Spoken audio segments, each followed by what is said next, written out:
everybody. Welcome to the patio.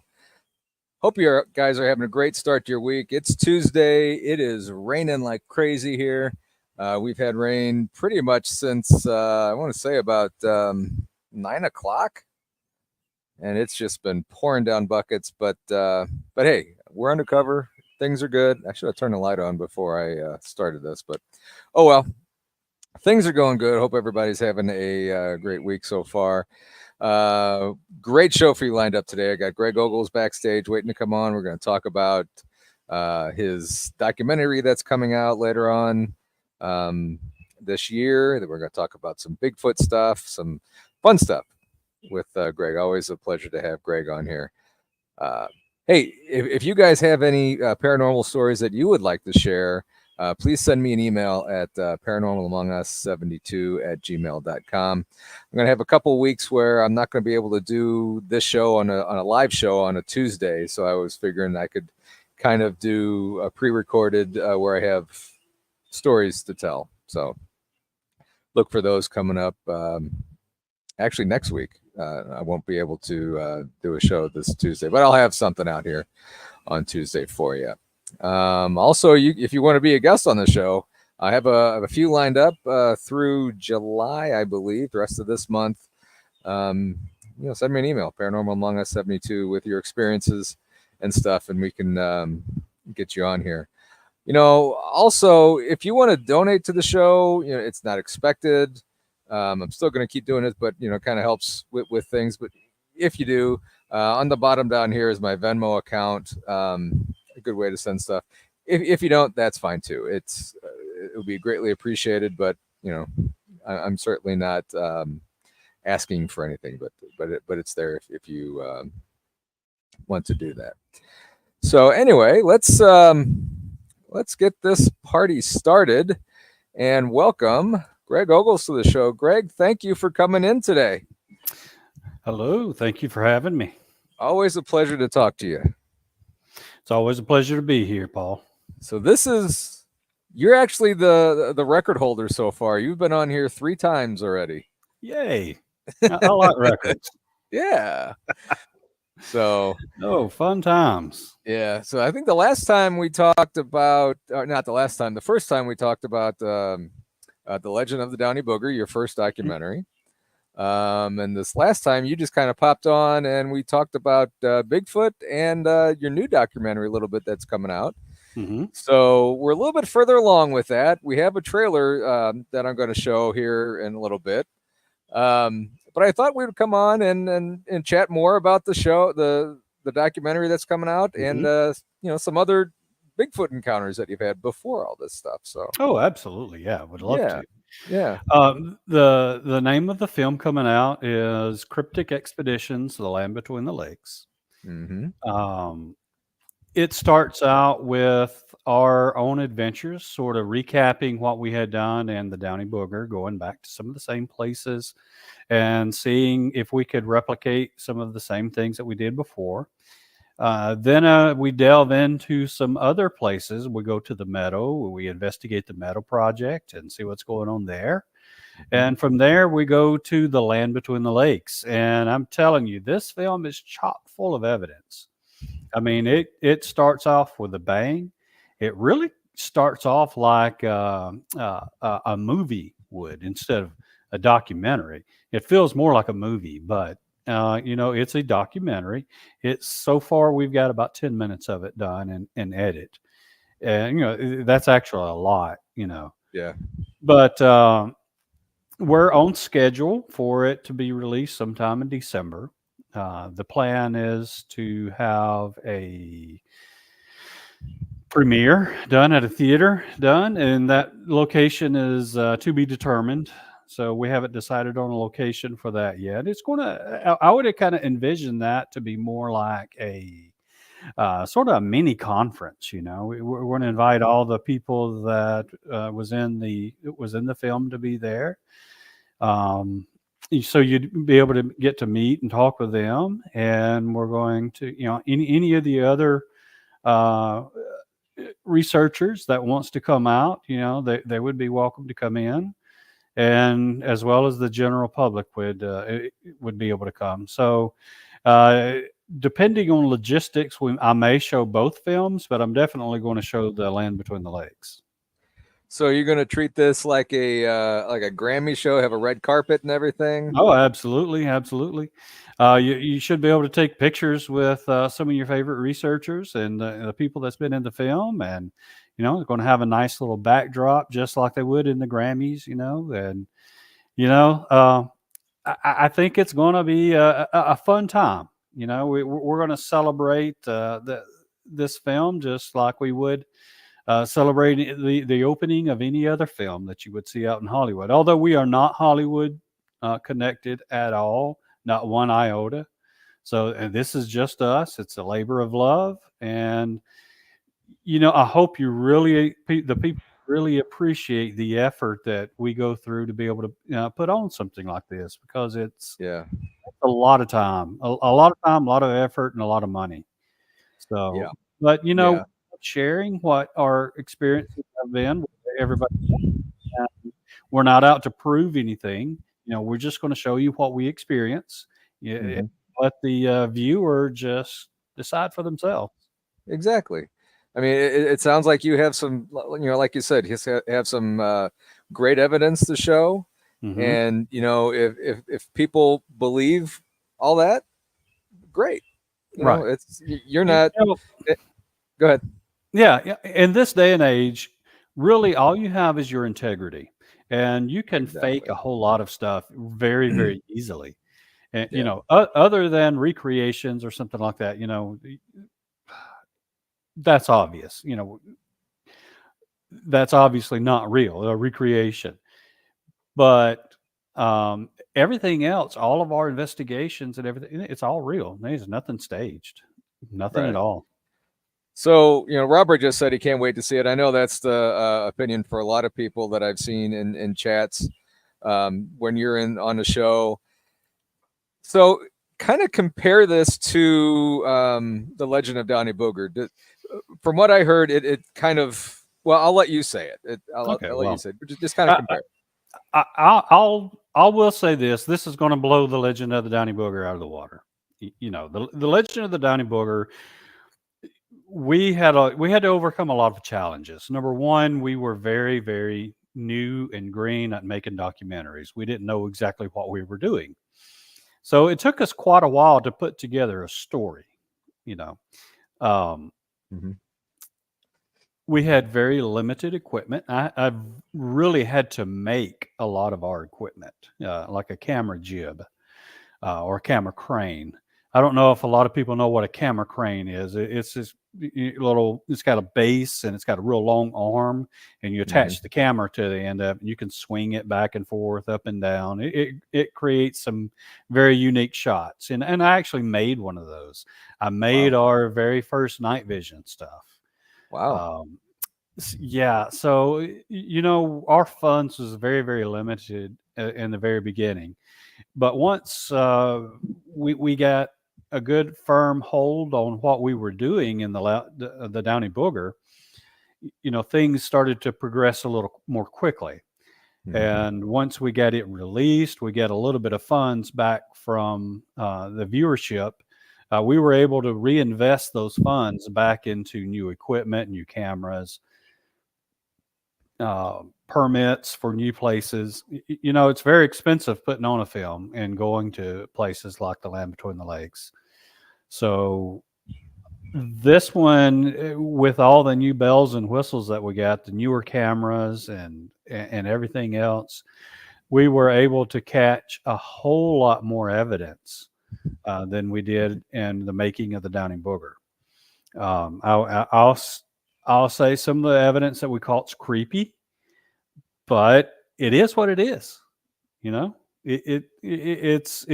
I'm going to save a lot of it for the film, but I'll say Uh-huh. it's creepy. Um, I've never been to the LBL, but from what mhm, I've heard from you, from Krista, from a lot of people, it's a beautiful park during the day, mhm, completely different atmosphere at mhm. night. Yeah, it And is. I think we're going there in October sometime, and I can't wait to see it. Mhm. It's just to experience it for myself. It's going to be pretty cool, and to It is. experience what everybody's talking about too. It is, and there's lots of good places to go in there. Uh, Hmm. we had experiences at multiple locations, so I wouldn't say that there's just one location in there that dominates all the rest of them. Hmm. So, you might be able to just go in and pick a spot in there and have some good experiences. Hopefully, it's good and not Yeah, anything yeah, terrible. yeah, yeah. 'Cause we Terrible. had one experience in there that's kind of sketchy. You know. Yeah. And it's like anything else, I guess. Get the first one under your belt, whatever you do in life, really, first one under your belt, Hmm. and then the next ones keep getting better. They do. That's- They do. Once you know how to do something, I mean, you Yeah, can reproduce what you did the first time a whole lot easier. yeah. Um, so this film, technically, it took us 2 years, but really, in the whole grand scheme of things, if you talk about just the amount of time that we've been able to work on it, Hmm. it was only about eight. It'll only be about 8 months, you know, in doing it. Where the Downy Booger took us many years Wow. to produce. So this Wow. one's only going to take us about 8 months, and the biggest bulk of this is going to be the editing. Putting everything together, making a story out of it, making the Hmm. story flow Hmm. so that it makes sense, it's coherent, and it's pleasing for the viewer. And for what some of the people watching might not know is, and I've done enough video production in my life, not on the scale of what you guys are doing with documentaries or anything, but not everything is shot in sequential order. it's That's it's right. usually maybe shot 15 first, and then go back to Hmm. shot one, and then you're kind of all over the place. Hmm. So it's pretty difficult to get all that stuff lined up to flow really good. And Hmm. at least on the first episode, or first movie, you guys did a fantastic job on that. Oh well, yeah. Well, this thanks. We this next appreciate one, that. yeah, this Yeah, next one, I'm this sure. this next But one's very similar. We didn't necessarily film things in sequential order. You Mhm. know, however, things are going to run more or less in sequential order. That some time frames may not be exact, but the it helps the viewer if two things that relate to each other are next to each other versus Mhm. one thing that relates at 10 minutes in the film and the other portion of it is at 50 minutes in the film. Right. So, we've had experiences where you had one type of encounter and then you go somewhere else and you have another type of encounter. And so we're trying to get those where they kind of mash together and Mhm. they're close in order with each other, but close in the film with each other. But they wasn't necessarily filmed together. Mhm. They may have been filmed months apart. Yeah. You know, so that's where the magic happens. You're trying to make a film that was not shot in sequential order come together so that it's not a lie or anything. It's just how the film flows, you know, Mhm. and you have to label things accordingly. And definitely want to make sure that you look at the background and to make sure the background matches with the time of year that uh, we have. Like for instance, if we did like some videos about an interview, for instance, Mhm. we have done some interviews that were not done at the time of the expedition. Mhm. So right. So in doing so, you have to hide the background because, like, if you did the expedition in I don't know, say late October November and it's June when you come back and you review the evidence and you see something that you didn't see before, and you go back to the experiencer and you do an interview with them, you want the backgrounds in that to match Yep. somehow, so Yep. or mask it somehow. So that's the challenge in some of this editing, is you have to be creative about uh, how things look. And Mhm. thankfully Brent is a master at that. My editor, Good. Yeah. he has done a fabulous job, and we're about 10 minutes into the film now, as far as the edit goes.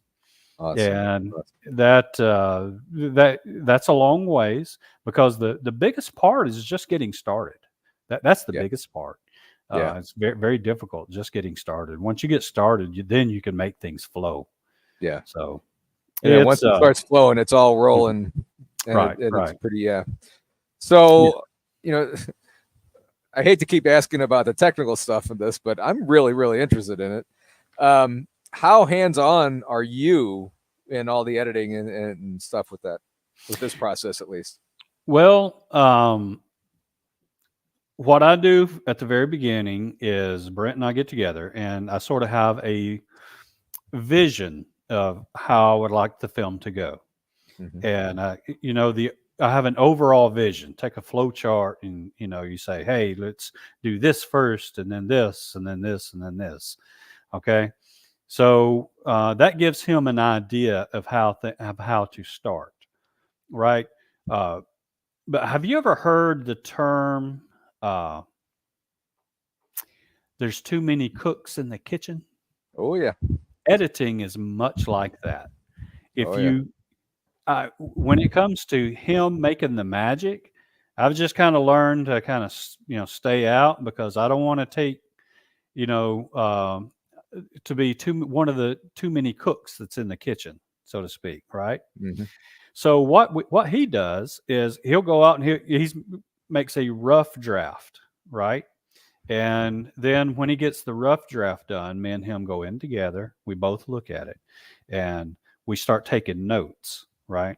Hmm. And some of the notes are, uh, you have to be exact. Like at 4 minutes and 21 seconds, these two sentences jumble up too close together. I want more spacing between when he says this and then when he says this. Like more of a pause. You know. Hmm. Uh, like, let's let's change transitions between scenes from A to B, and that might make more sense. Hmm. Um, Sometimes we would swap where a scene would be. So, but that's the easy part. Once you get down into the fine details of the edit, to me is the easy part, because then you're just it's minute changes in the film, but those minute changes usually make the film look a whole lot better. Oh yeah. So in the editing I do know how to edit. I've done several fan films and had my share in the editing during the Downey Booger. Hmm. But it's usually more beneficial for one person to do the editing. Yeah. Yeah. And it certainly, I mean, if you have the right editor, and it sounds like you do, they can make Hmm. absolute magic and make something Right. that's maybe not shot perfect or look great, make Mhm. it turn gold That's right. on you. That's right. And that sounds like what you're doing. Hmm. So, That's right. And like on our first one, we had some technical issues with a few of our shots, and there was this one shot of me where is that kind of at the end of the film where I kind of laugh or whatever. Well, during the making of that, there was actually a glitch in that scene, and the fix to that glitch was to turn it black and white. And when you turned it black and white, it was perfect. But otherwise, there was a color glitch, and we were both kind of dumbfounded as to in the beginning how to fix it, because we tried to fix it and we Mhm. couldn't fix it. And I had almost given up on it, and it's just a few seconds, but it's, it's a part of the scene that we had a great time at, and it's a good memory. And I really wanted it to be in there. And he's like, "Hey, let's turn it black and white." So he turned it black and white, and it fixed everything. Sweet. And it's beautiful. So it's just minor details like that, Yeah. Yeah. that Well, he's really good at it. Mm-hmm. let's go ahead and show this trailer. Do you need to set it up or anything, or is it's just kind of a No, little let's go teaser? But ahead. Yeah, let's go it's ahead and more of a shoot it. teaser than a trailer. We'll have another one coming out in October. All right, guys. Here is the trailer for Land Between the Lakes. Enjoy it. There's something in front of you. Come on. Greg, we gotta get out of here. Hey, no. It's okay. We gotta get out of here.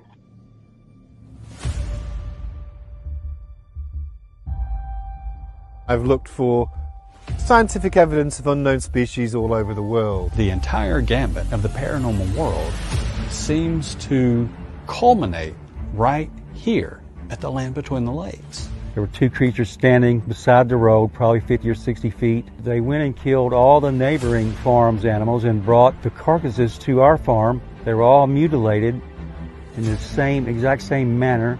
If you have an area which is very high in Bigfoot or the cryptid field, you also have a much higher than normal activity level in both ET and the paranormal field within the same areas. We would be absolute knuckleheads not to investigate this further. So it's been a real journey, digging into the mysteries and peeling back the onion layers of strangeness. Immediately as we entered the Land Between the Lakes, we instantly knew the feeling changed. It was like the whole vibration of the place just changed. This location has it all.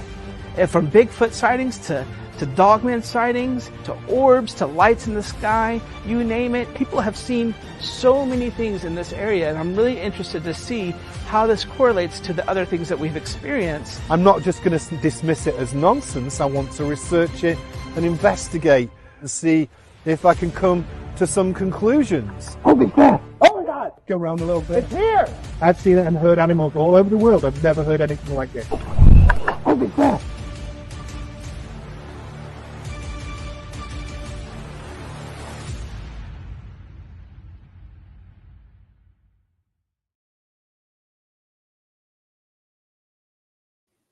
Wow. That's really all I can say is wow. That's going to be awesome. You know what I really like about that in the beginning? Mm-hmm. Was that Brent that was kind of oh, we got to get out of here. And you're just calm as can be. No. Just wait. I love that. That's actually when I got to see the Bigfoot. It was right at that moment when I got to see it. Wow. That was an intense moment. Since the 4th of July was right around, just right around the corner. Mm-hmm. If anybody was around the fireworks and you could actually feel them when they went off, the boom, you could feel the concussion. Mm-hmm. When this thing growled, that's what it felt like. You could feel the growl. You could feel it more than you could actually hear it.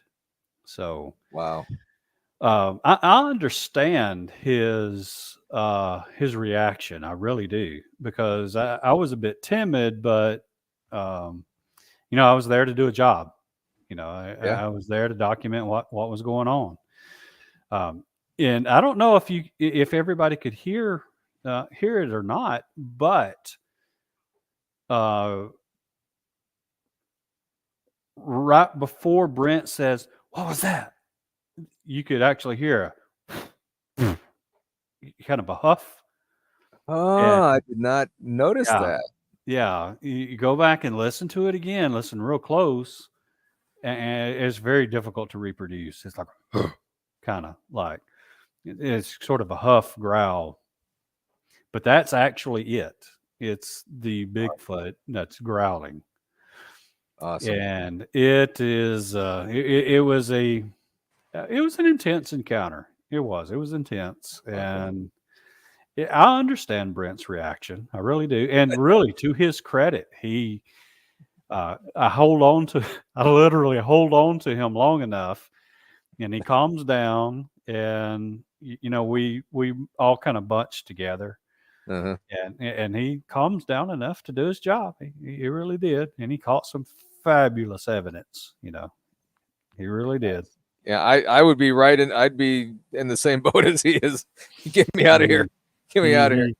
So I tell you though, I mean, well, he's Brant's going crazy, with his little terror attack. I say little, it was a big terror attack, and I understand it. Yeah. But I remember I've got a camera, right, and I'm trying to get the camera to operate, make sure I've actually hit the record button, and I have, and I just didn't know it. And I'm trying to make sure that I hit the record button. I look up, and right in front of the truck, that where we're at, right in front of that truck is where the Bigfoot was standing. It was right there in front of us, and I'm sitting there watching, looking at it from the bottom of its chest up, and it's just standing there, Wow. And I was like, I was a bit stunned and taken aback, Yeah. Wow. Well, I don't know how much you want to get into the show. I mean, I have some questions about that. I mean, was there any kind of mind speak going on when you were in the middle of this encounter, or No. No? It was. I think Brent got zapped. I think he kind of felt the. I think he felt the energy more than anybody. But I mean, I felt it too. But as far as any kind of mind speak or anything like that, there was none of that I know of went on. Awesome. So when is the target release date, month? Target release month going to be in December. We are on track to finish up the main edit by the beginning of November, or the draft edit, and then it take us about a month to go through the draft edit and turn it into a polished stone, so to speak. Then we've got some decisions on what we want to do on the release platforms. Okay. That's not been nailed down as of yet. Okay. Where can people, I guess, get updates as to when it's going to be released, where it's going to be released? What theater it's going to be at? Yeah. I've developed a YouTube page, and it's going to be like under Relic Films. So, and we also have a Facebook page in Relic Films, and we'll be sending updates probably monthly into our both YouTube and the Facebook page as to where the film is, and if any changes or updates as far as where to view the film. We'll keep everybody posted. Awesome. All right, so that is big news about the release of this and everything. It's going to be fantastic, guys. Keep an eye out. I'll have updates as I see them. I'm going to post the link for Relic Films on here in just a few seconds. So, everybody just keep an eye out for everything here. So, one thing I wanted to ask you, Greg, what made you want to get into doing documentaries on Bigfoot itself? It really just started out as a diversion. I was tired of hunting and fishing, and I just was looking for something else to do. And I always had an interest in the paranormal. I've had a paranormal experience when I was a little kid.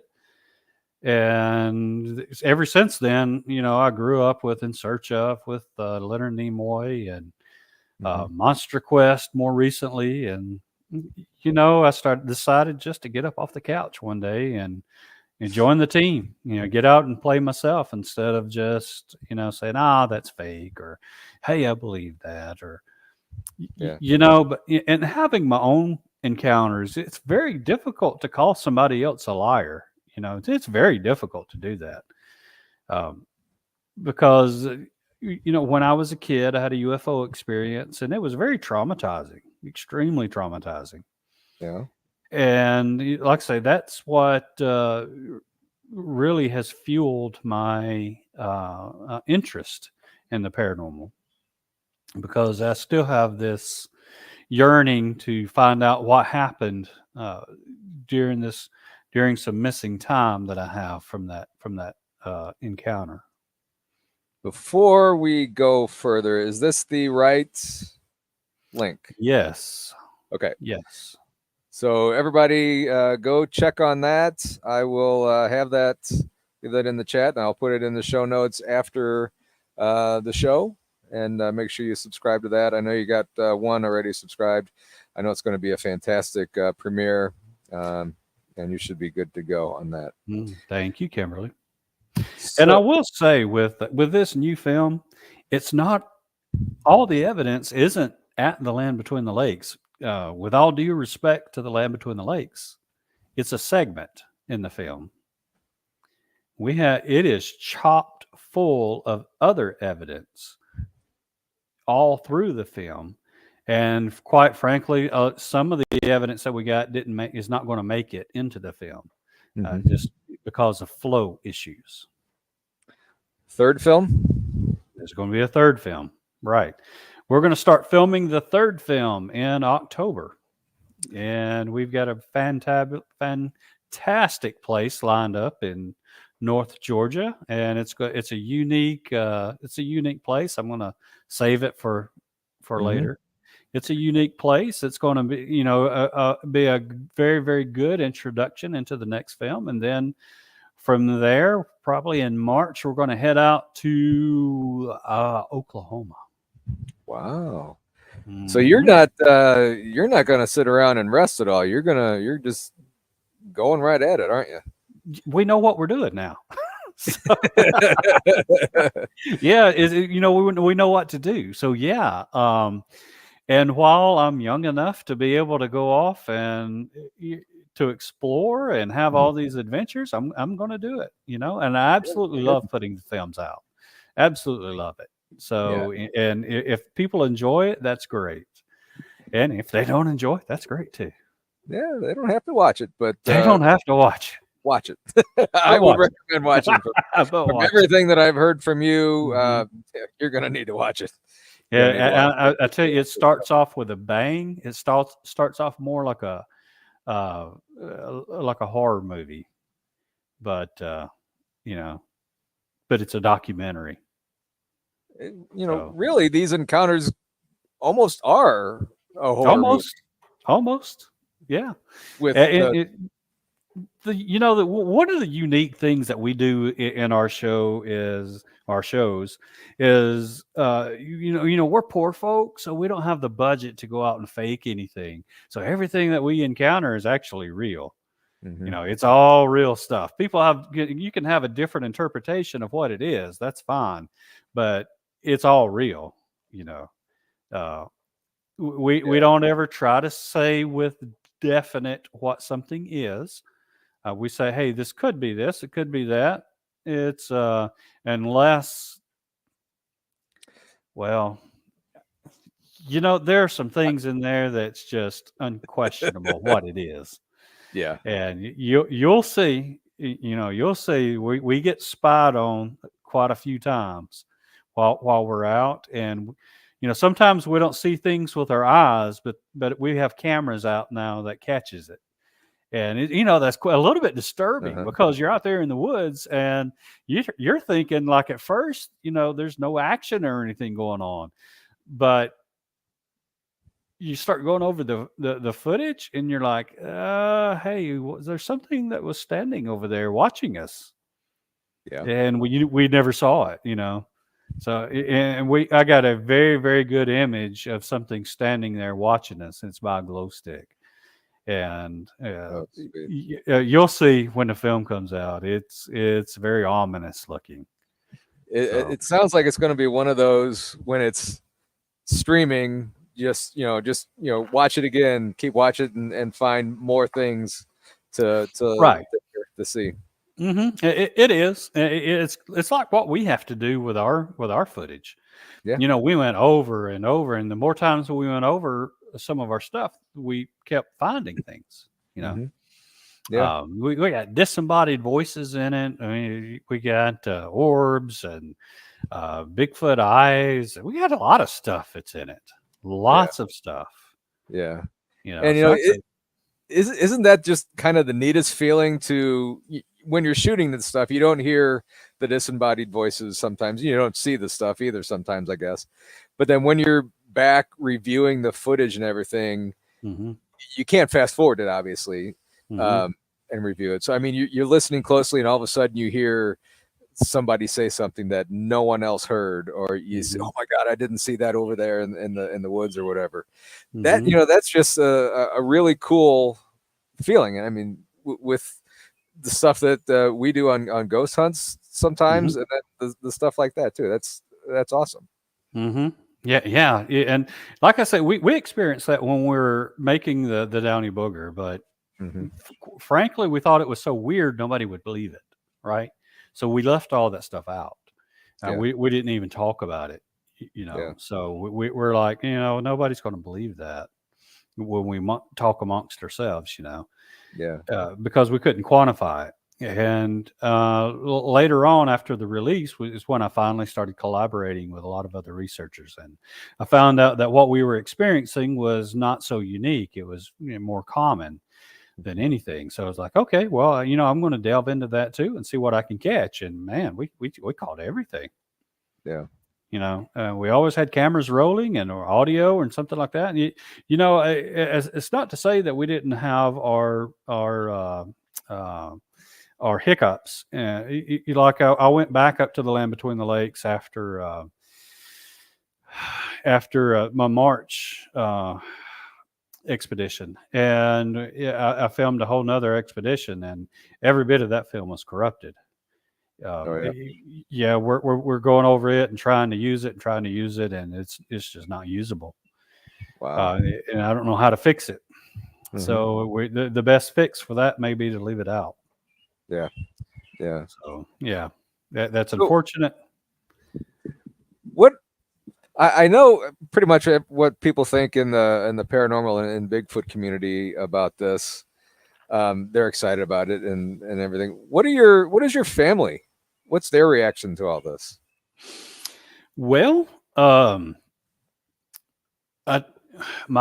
start with my son. My son, I took him to North Georgia to see the orbs, and sure enough, he was able to see the orbs. It kind of freaked him out a little bit, so we was going back to camp, and these orbs started to follow us. And he's like, "Hey, Dad, they're following us." And I'm like, "Yeah, I told you, it's what they do." So, he knows that orbs exist because he's seen them. Seen them with his eyes and experienced them. My parents are they're elderly. Of course, there was going to be skeptical, because they've never really gotten out and experienced anything. However, they had an experience one night themselves. There was something that came up to. We live out in a rural area. I live not too far from my parents, and we live out in a very rural area. Yeah, and you could Bigfoot here probably, but I don't want to. I might find one.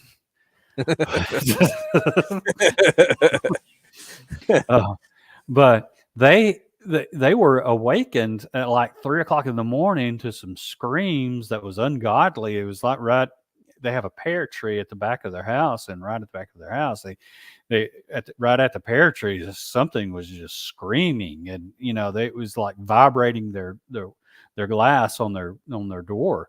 So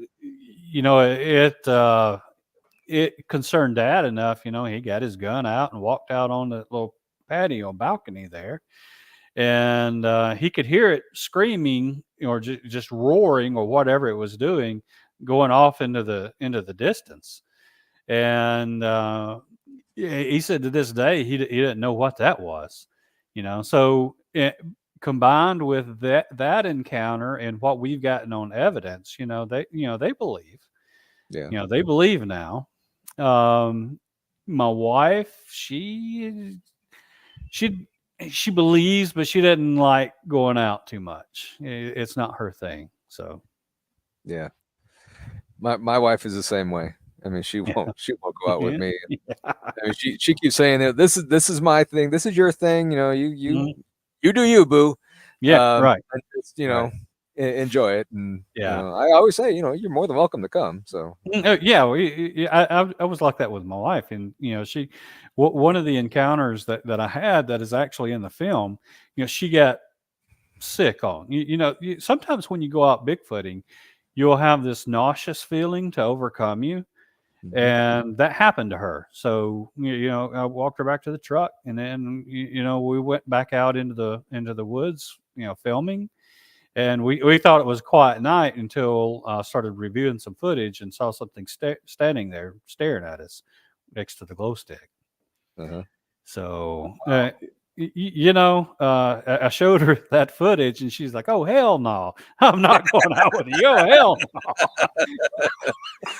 Yeah. I can certainly agree with that. Yeah. My wife's the same way.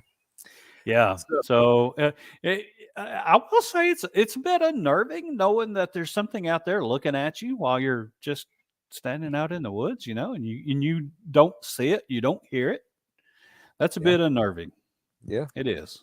It's even more unnerving though when you do see it and you do hear it. So I don't know which is worse. Yeah, you could always feel it when something's watching you, but then to see it. But there is nothing like that feeling when you do see it and you do hear it, and you can literally feel it. That's it's a unique feeling. I can say that. I think Kimberly sums it up for the for some people. Double hell no. Yeah, that's right, Kimberly. So you kind of touched on your UFO encounter before. Yeah. When I was a kid, it was actually happened on the road where I live now. My grandmother used to be on this road, so we used to visit here a lot. So it was my two brothers, an older cousin, and myself, and we were walking down to my grandmother's. I think we were walking down to there. But anyway, we're out in the middle of this road, and it was dark, and it was in the summertime. Anyway, so this big beam of light comes down and shines on us, and it's hard to describe. Have you ever felt like a balloon after you've rubbed it up on side your head, and you can actually feel the static up next to them? That's the way this light felt. You could feel this light, right? And it was so bright and so crisp that the light did not diffuse when it hit the ground. It had very crisp edges, and you couldn't see beyond that crisp edge. Right. So, I remember trying to look up at the light, and it was so bright, I couldn't see anything. But I do remember looking down at my hands, right, and remembering, I can feel this. This is weird, because it was like it was a tangible thing, the light. And then my next memory is all of us on my grandmother's covered porch. And I am looking up then, and I'm thinking, how is the light coming through the porch? Because it's a covered porch, and her lights were off. And I'm like, how's this light coming through this porch? And I don't see the craft, but my brother did after the light lifted. And I say lifted, it didn't turn off, it lifted up. You could see it go. Really? So, yeah, it was just really weird. So after that light lifted, my brother looked out up under from under the roof of the covered porch, and it was a giant triangle. It was huge, and it just had a little bit of motion, and then boom, it was gone. Mm-hmm. Any So, sound at all, or any what? any sound No, from the crash? no sound. No sound. Wow. You hear a lot. It seems like through time, like in the 50s, 60s, or whatever, it was more of a saucer type craft. Mm-hmm. And then we're kind of getting into more of a triangle shaped craft. Do you think there's any kind of connection there or anything? Or I don't know. It's not the UFOs are not my forte. I don't go looking for UFOs. Yeah. Because I might find them. All I know is that was a traumatic experience for me, and I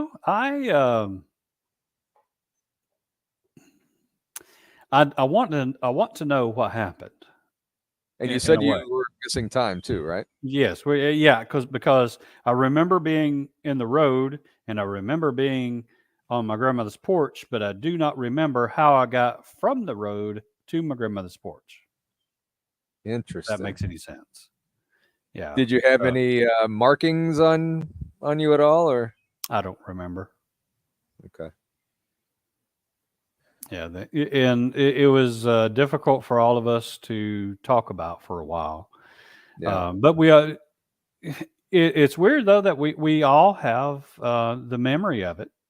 So we all have we all have the same memories, and ironically, we all have the same memories. Yeah. We all have the same amount, the same gap in our memory of how we got from the road to my grandmother's house. At first, I attributed it to just being so young, but not too long ago, I had started talking to my brothers and my cousin about the encounter, and they had the same gap that I did. Huh. And how long ago was this? Oh, I was very little. I was maybe 4. Maybe, so there wouldn't have been any security cameras out or anything. No. Back those days. Yeah. Not then. No. And there was only 2 houses on this road at the time. So, or 3. Yeah. So limited witnesses and stuff. Kimberly, that's very true. I've thought about that a lot, that a lot of the jets and UFOs through time kind of look similar. So maybe there's a connection one way or the other. That's probably a topic for another show. Probably. And, I've certainly thought that, and keep an eye out, because I might talk about that in a different show later on sometime. So what other, we have a few minutes left. What other Bigfoot encounters did you have before maybe Legend of Downey Booger and all this? Yeah, we got to where we went out for fun quite a bit, and we had this one great encounter that we had in North Georgia at Fort Mountain State Park.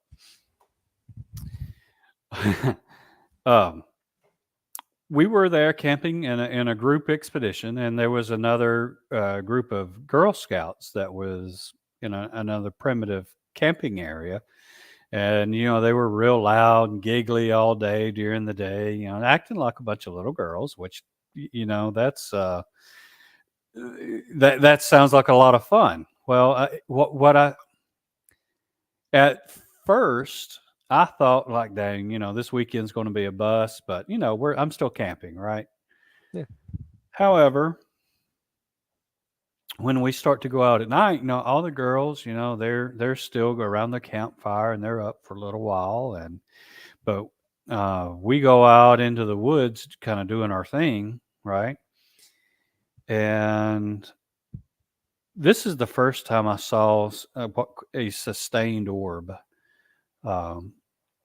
We saw this light that was coming down the trail toward us, and we thought it was going to be the forest ranger because he said he was going to come check on us. So we're like yelling to the forest ranger, "Hey, we're up here, you know," and it keeps coming our way. And it finally stops about 50 feet away from us. And it just stops. And we're like, "Hey, we're up here." And there's no answer. And we're like, And I'm like, "Hey, can you hit it with a FLIR?" So Angela turns on her FLIR and looks at it with a FLIR, and there's nothing there. And we're like, "Oh, what are we looking at?" So then she had said, "This is probably an orb." And the strange thing about it is that I had bionic ears on at the time, kind of like headphones, but you could amplify sound. And I thought I heard it walking, crunch, crunch, crunch. And that's why I almost was sure that it was the park ranger, because I said, "Yeah, I can hear him walking toward us." But there was no one there. So we start interacting with this orb, and we're asking a whole bunch of questions, and we're like saying things, "Hey, can you make yourself brighter?" And all of a sudden it'll get real bright, and then it dims back down and gets dimmer than it was prior to us asking that for a little bit. And then it kind of seems like it has to recharge or something. So it's interacting with us and our questions until somebody who's really, really negative starts to, we radioed back to camp, tell them what was happening. And somebody that was very, very negative came through the woods out toward us, and then he passed kind of close to where the orb was, and it just disappeared then. So that particular orb didn't come back, and our group kind of split off, and eventually two ladies and myself were headed back to camp, and I saw we saw orbs again at a different location, but there was like a train of them that was coming. It was like 5 or 6. You couldn't tell exactly how many because they was weaving back and forth in between the trees, and but they was going through some very, very thick, dense brush. I didn't have the bionic ears on then, so I couldn't tell if there was any crunching sounds with them. But these did not interact with us. They came very, very close to us, probably 30, 40 feet from us. But they just kind of kept moving, kept going on. But like I say, there was about 5 or 6 of them. Wow. Yeah, so that was a spectacular encounter. And the next night when we went out, we took a trail that would overlook where the Girl Scout camps were, and it had little troughs and peaks on the trail, kind of getting higher and higher. So we came over a little peak, looking down into a small trough, and we had a FLIR on. And there's lots of bear in this area, so I will say that. So we thought, well, let's hold up here just in case it's a bear, because this thing is very, very close to us. And I personally thought it was just a rock, just a big old boulder that, sometimes boulders hold in heat, because it was pretty hot. Sometimes boulders hold in heat. So it was holding in heat. You could see it. And then all of a sudden, a couple of minutes into it, it started kind of doing this. It started rocking back and forth, and we're like, "Ooh, that's not a boulder." That's what I said to myself. Yeah. And when it started rocking, some objects started being thrown from a different direction, kind of toward our general direction. And I said, "Hey, Angela, don't take the FLIR off, our object, because this is a distraction. They want us to look away, right?" So we would ignore the things being thrown at us, and the more we ignored them, the bigger they got. And finally they got to the size of good baseballs and sticks and good size stuff, and all of a sudden the thing stood up. And when it stood up, you could see its face, its arms, hands, everything. And we all said at the same time, it stood up, you know. Wow. And as it stood up, a freaking log was thrown. I mean, a big log was thrown from that general direction where those objects was being thrown. And Yeah. Angela thought it was a bear, so she does this number right here and looks to make sure it wasn't a bear charging us, and then right back, and it was that quick, and the object was gone. Just How close was the object to you when it stood up? probably 40, 50 feet. It was real close. Wow. That's why we didn't want to approach, Yeah. just in case it was a bear. We didn't want to approach, nor did we want to run another way. Yeah. So we wanted to kind of stand where we were and hold our ground, so to speak. Yeah. Now, getting back to the orbs, and I guess kind of with this creature that you had, was there any kind of change in the energy around you guys? Did it feel charged up? Did you guys feel any different when you saw all this stuff, or do you remember? I can't say that I felt any different. I will say that where the first time where we were located, we were up under some power lines. It was like a main trunking line for power. So it's it's a big power cut, the big power transmission lines. So that's what we were standing on up on a hill. So I don't know if it was attracted to, like there's extra energy that those power lines leach out into the area around them. I don't know if people are familiar with induction, but you can actually create electricity by induction by putting some wires up underneath those power lines. Anyway, I won't go into it, but it's illegal, by the way. So, I say all that to say that those big power lines actually leach electricity into the surrounding atmosphere. Yeah. So I don't know precisely if this thing was attracted to the extra energy that this thing is giving off, or it just happened to be coincidence or what. But I didn't really feel anything any different. And since then I've seen orbs at multiple different places. And one of the things that I saw, speaking of orbs, I saw at the LBL, I saw a portal for the first time. Really? And it took me a while to kind of wrap my head around what I saw. So this is when we were at the LBL and on the first time, but we wasn't recording at that time. Mm-hmm. And we were seeing these little dim orbs, and I saw something bright out in the woods, right? And it was a different color. It was almost the color of sunlight, kind of a yellowish white. And I couldn't see the source of it. I could just see the ambience of it. So I kind of repositioned myself, and then I could finally see the source, right? Mm-hmm. What I saw was like a rectangular box, and it looked very two-dimensional.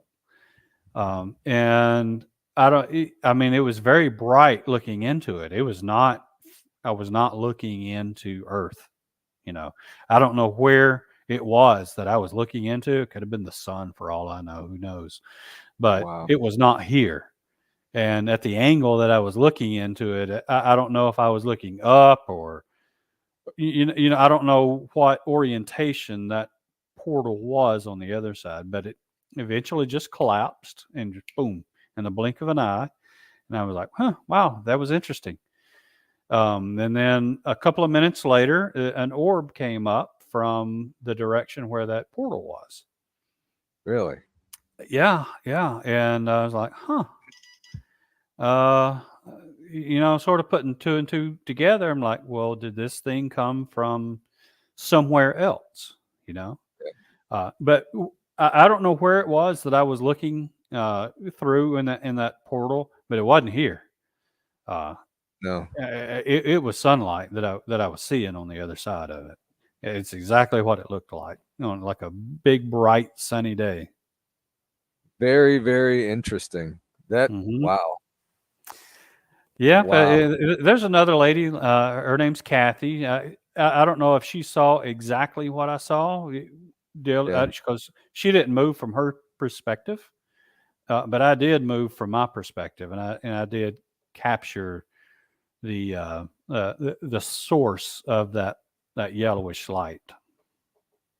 So Krista has a question. Is that the night we saw all those crazy things in the woods? Yes, it is. Yes, it is. Wow.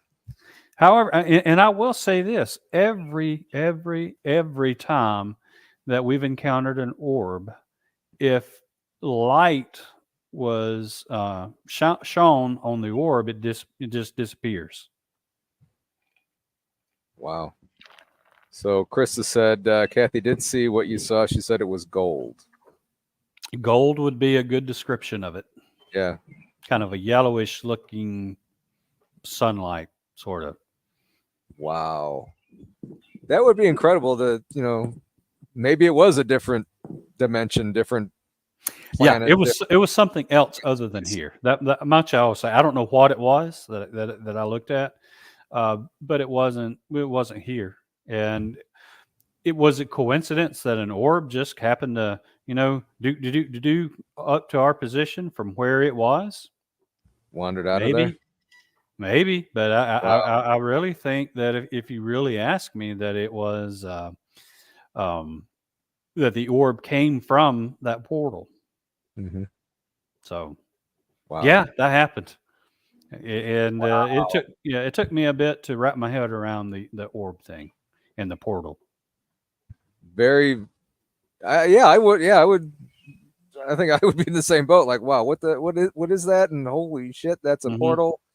Mm-hmm. Or it could be a portal, probably was, but wow. Mm-hmm. Wow. Yeah. So, I've been fortunate enough to have a lot of encounters, and I am thrilled enough to be able to share some of these encounters with the world. I was just thinking, and we're thrilled that you're sharing them with us, and whether it be old stories or these documentaries that you're putting out, and they're all just amazing. And again, if you guys are coming in a little late here is the link for Relic Films. You can see the trailer for the new documentary that is coming out in December sometime, that Greg and his team are working on. It's gonna be metal. It's going to be fantastic. Everybody, hey, Jason, make sure you check that out. Subscribe to his YouTube channel there. I didn't get the link for your Facebook page, but I'll put that in the show notes. But Greg, thank you so much for coming on today. I always appreciate you coming on. I always love hearing your stories and talking about whatever documentary you got coming up soon. Mm-hmm. Yeah, we're going to try to keep them coming. Love it. All right, everybody. Hope you guys have a great rest of the week. Remember, Thursday we got Blondes and Blues. I've been watching a lot of blues hockey highlights, trying to keep my thing going. Blondes and Booze on Thursday and Friday. We have a kind of I don't know if Chris is going to announce it this Friday, but we have a neat little announcement on Friday. And then we'll also talk about that on my Saturday show on Paranormal Among Us this Saturday. So anyway, you guys have a great rest of the week. Hope everybody stays safe out there. And if you're in line for any of the